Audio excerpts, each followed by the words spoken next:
Simposium 3 ini akan dipandu oleh moderator kita yang terhormat Dr. Pande Made Wisnu Tirtayasa, spesialis urologi PhD. Sebelumnya, izinkan saya membacakan CV singkat dari moderator terlebih dahulu. Dr. Pande Made Wisnu Tirtayasa, spesialis urologi PhD, lahir di Denpasar 21 Maret 1985. Dr. Pande merupakan lulusan dari pendidikan dokter umumnya di Fakultas Kedokteran Universitas Udayana Denpasar dan melanjutkan program spesialisnya di Fakultas Kedokteran Universitas Indonesia. Kemudian beliau mendapatkan gelar PhD dalam bidang transplantasi ginjal di Newcastle University. Setelah itu, pada tahun 2020, beliau mendapatkan gelar konsultan dari Kolegium Urologi Indonesia. Beliau saat ini merupakan anggota dari berbagai perkumpulan atau asosiasi dokter urologi, baik dalam negeri maupun di luar negeri. Seperti kita bisa lihat juga di layar, telah banyak sekali pelatihan dan workshop yang telah beliau ikuti, baik di Indonesia, Inggris, dan maupun di India. Baiklah, tanpa memperpanjang waktu, kami persilahkan kepada moderator dengan hormat untuk memandu sesi Simposium 3 ini. Silakan, dokter.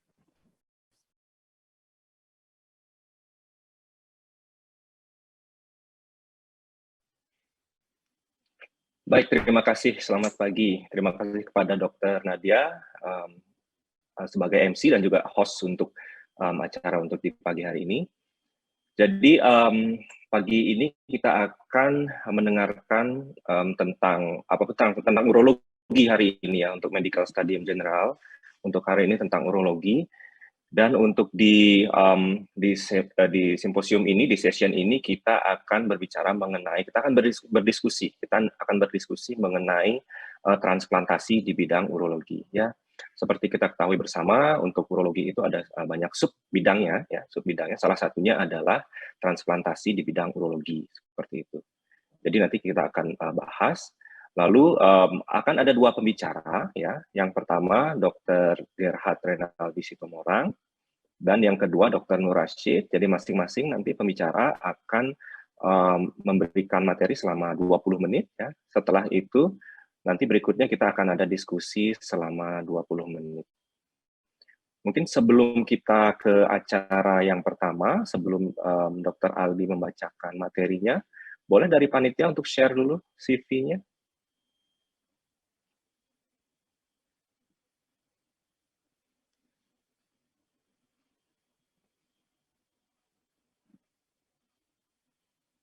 Ya, Dr. Gerhard Renaldi Sitomorang, SPU konsultan PhD, ya, mendapatkan gelar dokter di Universitas Indonesia dan juga untuk spesialis urologi di Universitas Indonesia juga.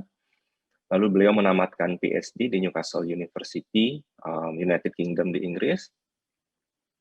Dan beliau juga aktif dalam berbagai macam organisasi, dan setahu saya juga memang banyak penelitian-penelitian beliau yang sudah publikasi secara nasional, baik itu internasional, seperti itu. Jadi untuk session yang pertama ini, Dr. Gerhard Renaldi Sitomorang akan membawakan materi tentang transplantasi ginjal dan bagaimana peranan urologi untuk transplantasi ginjal ini di Indonesia, seperti itu. Kepada Dr. Gerhard Renaldi Sitomorang untuk waktu dan tempat, saya persilahkan.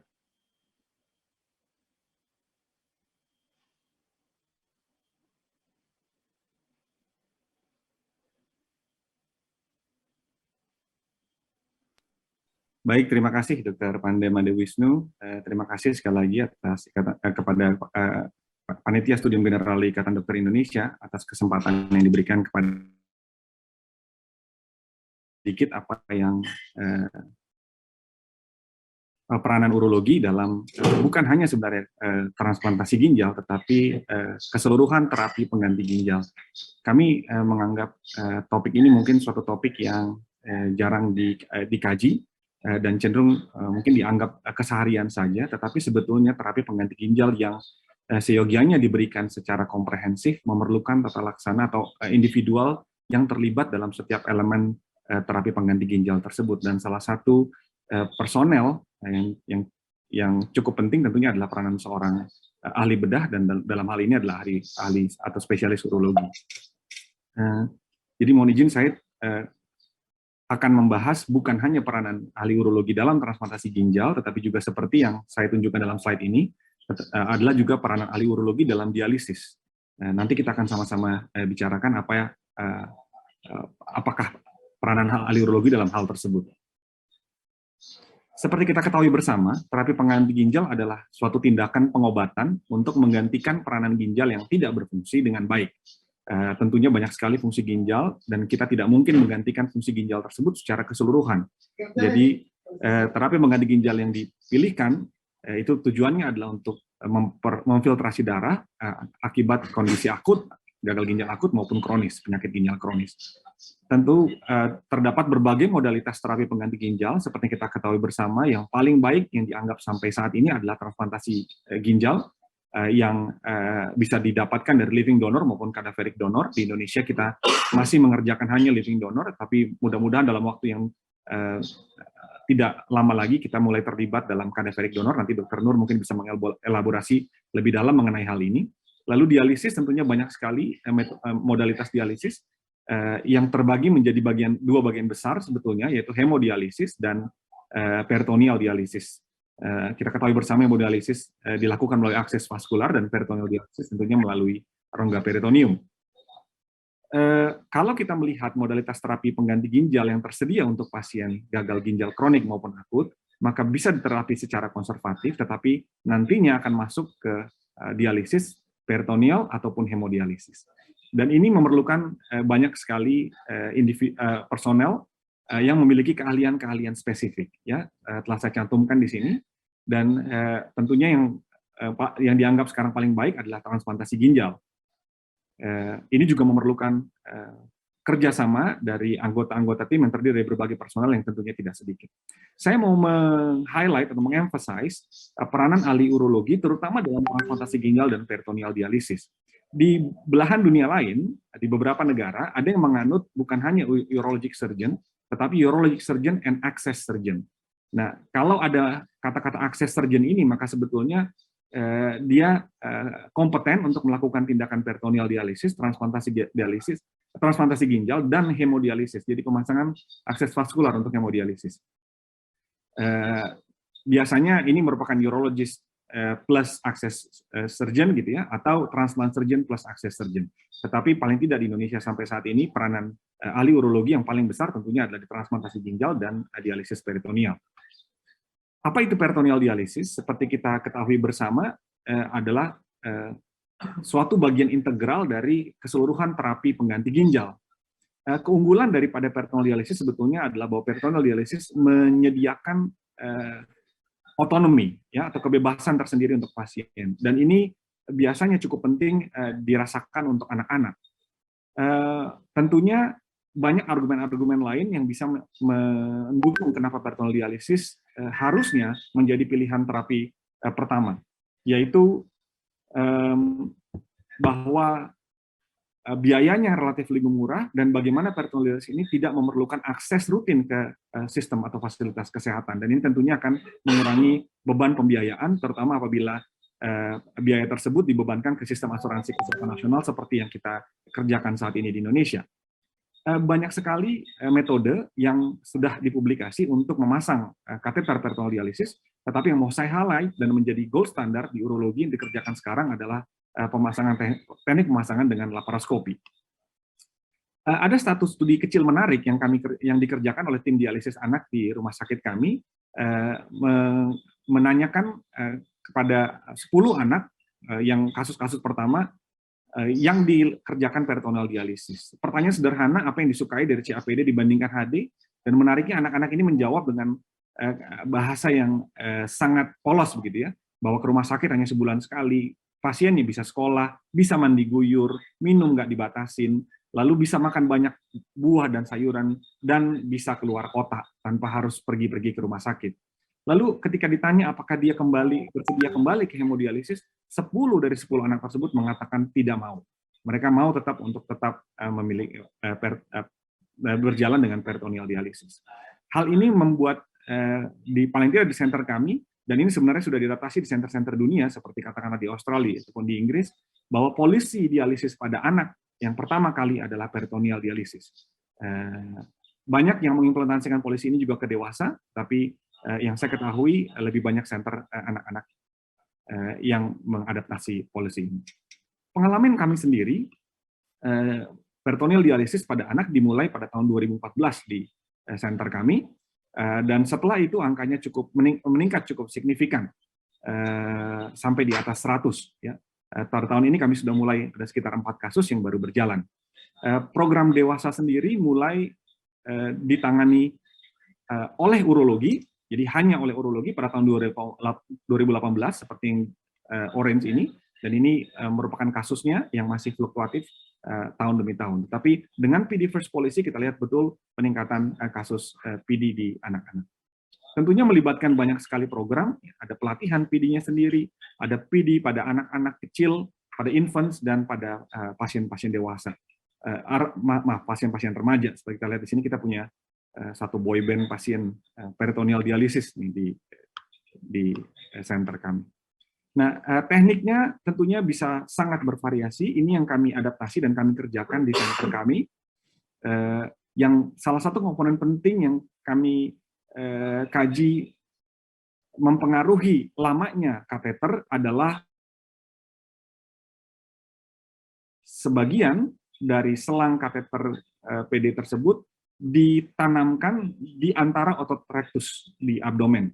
Hal ini dianggap cukup efektif untuk mencegah terjadinya migrasi dari ujung kateter peritoneal dialisis yang umumnya terjadi karena taksis daripada omentum. Ya.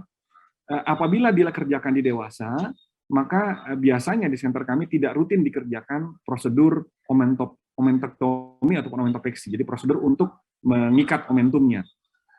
Karena biasanya proporsi jaringan omentum dengan rongga perut di dewasa itu lebih besar ya rongga perutnya, sehingga kemungkinan omentumnya untuk membungkus ujung kateter itu lebih kecil. Sementara pada kasus anak-anak, di mana rongga abdomennya lebih kecil, tentunya lebih mungkin omentum tersebut mendekati ujung kateter tengkof atau kateter peritoneal dialisis, sehingga akan menyumbat. Itu sebabnya di anak-anak kami rutin mengerjakan prosedur omentopeksi seperti yang ditunjukkan oleh slide yang di sebelah kanan ini. Ya, di mana omentumnya diikat di dinding abdomen. Terakhir ini kami menganggap bahwa tindakan parsial omentektomi mungkin lebih efektif, terutama pada anak-anak kecil di mana omentum proporsi omentum dan dinding perutnya atau rongga perutnya lebih kecil.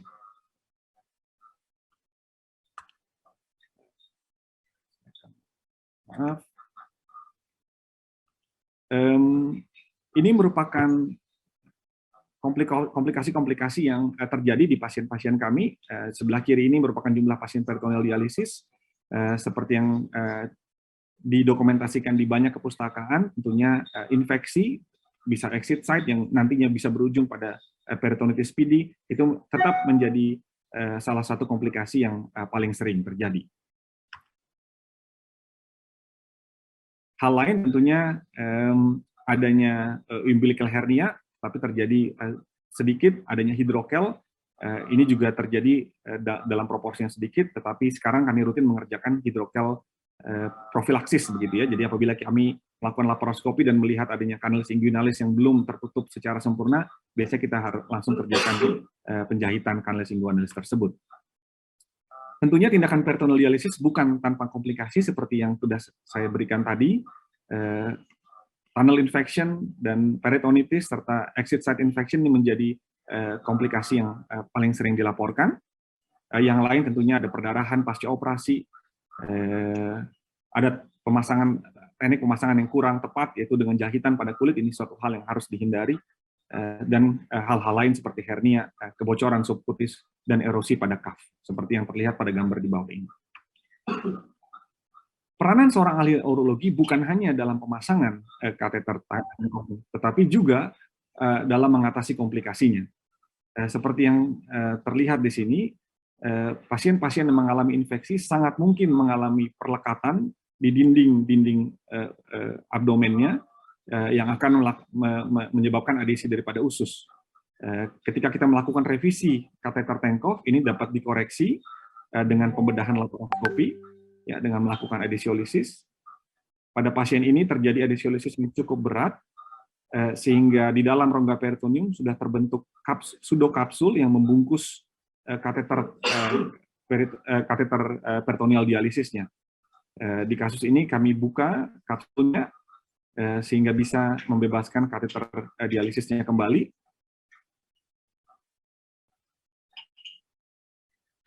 Sehingga kateter ini dapat kembali dipakai.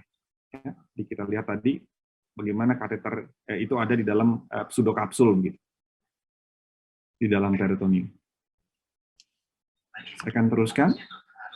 Komponen lain yang tidak kalah penting, yang kami baru mulai kira-kira setahun yang lalu, adalah penggunaan peritoneal dialisis pada pasien-pasien anak di fase akut, di mana pasien-pasien anak tersebut biasanya adalah pasien-pasien anak yang baru lahir, ya, yang neonatus. Sampai sekarang sudah terdapat 6 pasien di pengalaman kami, biasanya dikerjakan secara bedside. Ada beberapa kasus yang dapat dikerjakan di kamar operasi, tapi umumnya dikerjakan bedside di pediatric intensive care atau di NICU, ya, di neonatus intensive care unit. Umurnya yang paling muda adalah 24 jam dengan gestational age-nya 28 minggu. Yang paling tua ada pasien yang 12 tahun. Pasien-pasien ini biasa datang dengan komorbid yang bermacam-macam, ada yang congenital anomaly seperti polycystic kidney, renal agenesis, dan lain-lain. Pasien-pasien juga memiliki cardiovascular problem biasanya, masalah-masalah penyakit jantung bawaan, lalu datang dengan koagulopati. Saya ingat pasien yang kami pasang itu paling rendah trombositnya pernah sekitar 20.000, 30.000. Pasien-pasien ini juga biasanya dalam keadaan sepsis dan terjadi brain hypoxia.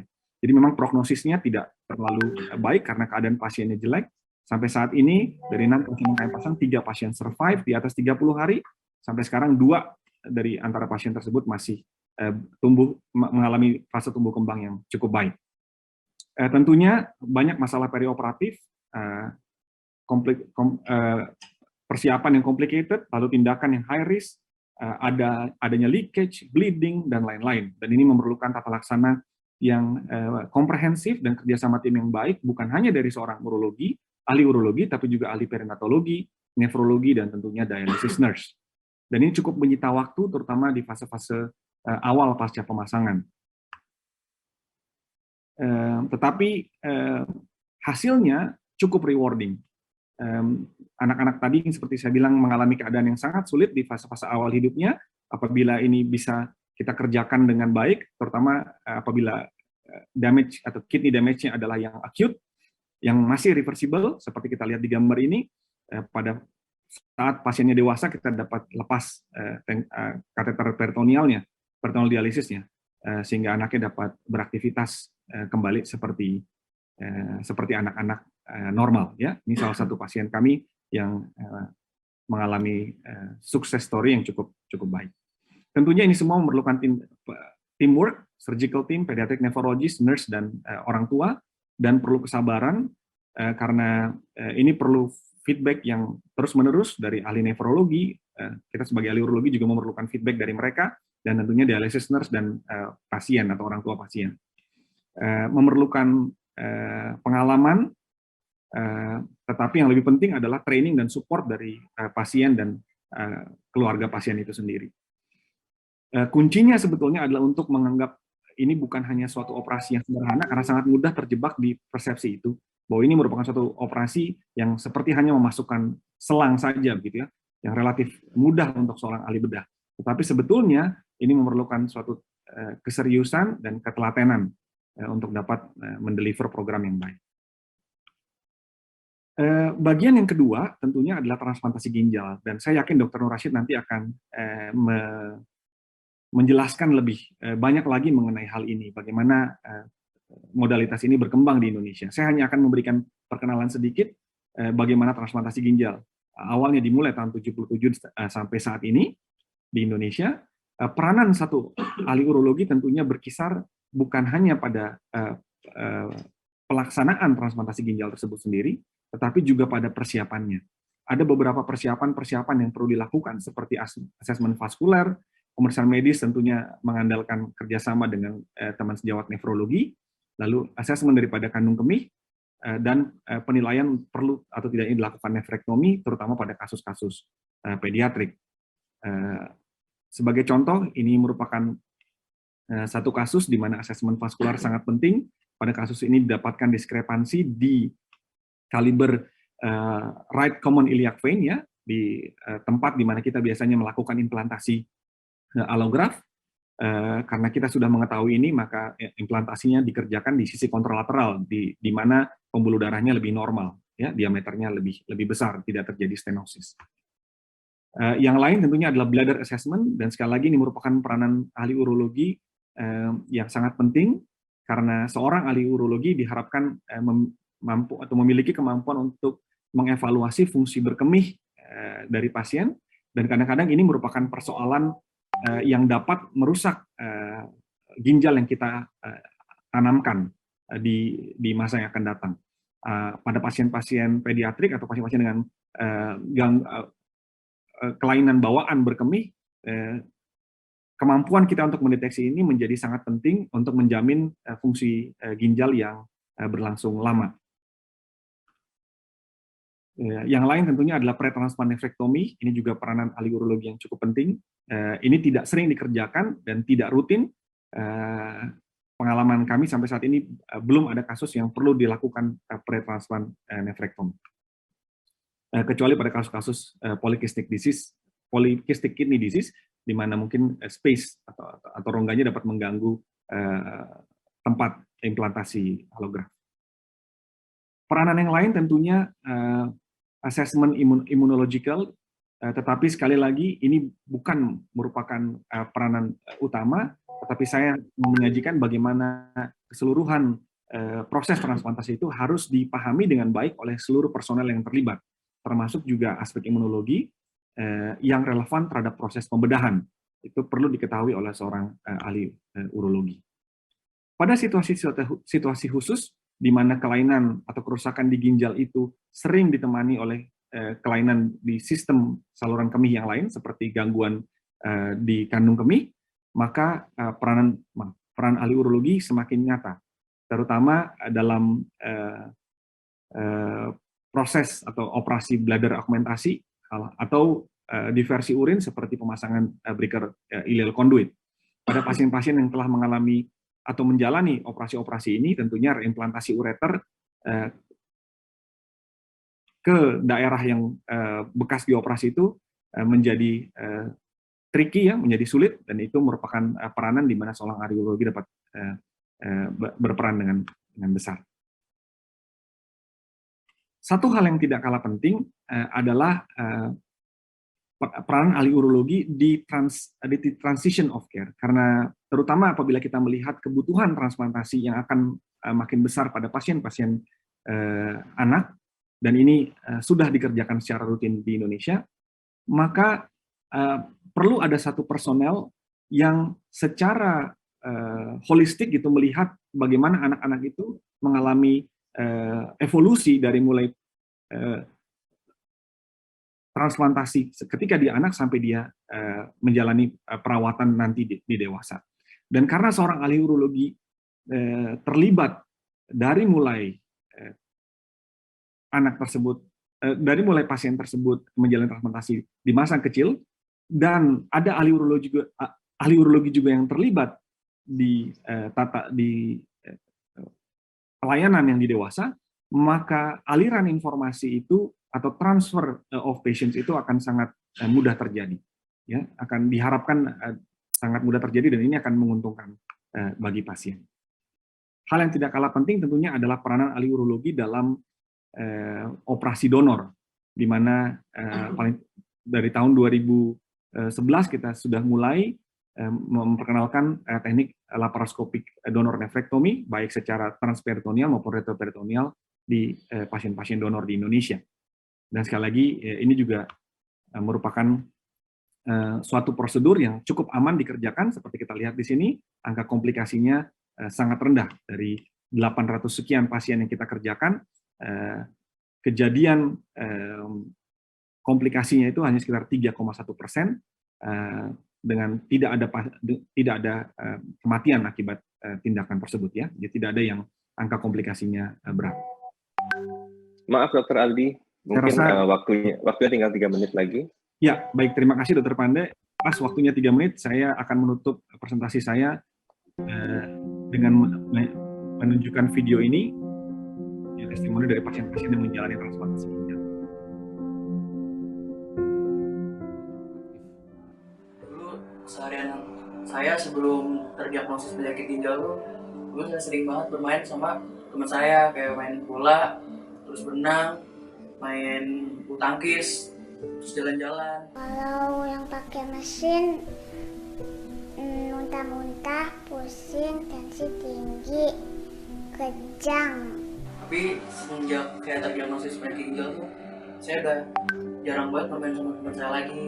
Terus waktu sekolah saya juga terganggu karena cuci darah. Dulu saya pesimis, tapi semenjak saya transplantasi, saya berpikir lebih optimis. Menurut saya, transplantasi ginjal ini memberikan kesempatan hidup saya kedua. Terus saya sangat bersyukur karena telah diberikan kesempatan ini.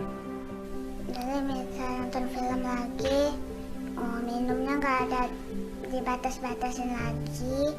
Itu makannya juga udah banyak. Terima kasih udah berkorban untuk Nepa ya. Kita sama-sama ya. Nepa mau ayah lihat Nepa tumbuh dewasa dan membanggakan ayah. Nepa sayang ayahmu. Wah.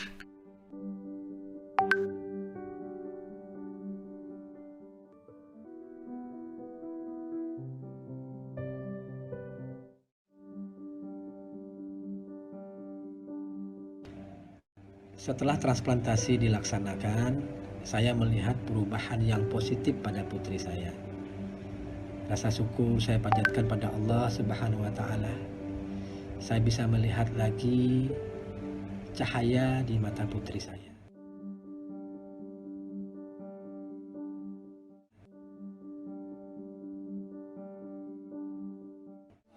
Seperti saya katakan awal bahwa saya adalah orang tuanya. Apabila saya ditangani seorang pahlawan, saya kira terlalu tinggi ya. Karena kewajiban saya orang tua adalah menyelamatkan anak amanah. Untuk itu semua, ayo, teruntuk semua masyarakat Indonesia, dimanapun berada. Saudara-saudara yang mulia hatinya, berjuanglah dengan kebaikan, dengan mendonasikan ginjal Anda, dan Anda memberikan harapan bagi pasien gagal ginjal. Ibarat pohon yang memiliki harapan pada rantingnya untuk memiliki kehidupan yang lebih baik bagi masa depan mereka.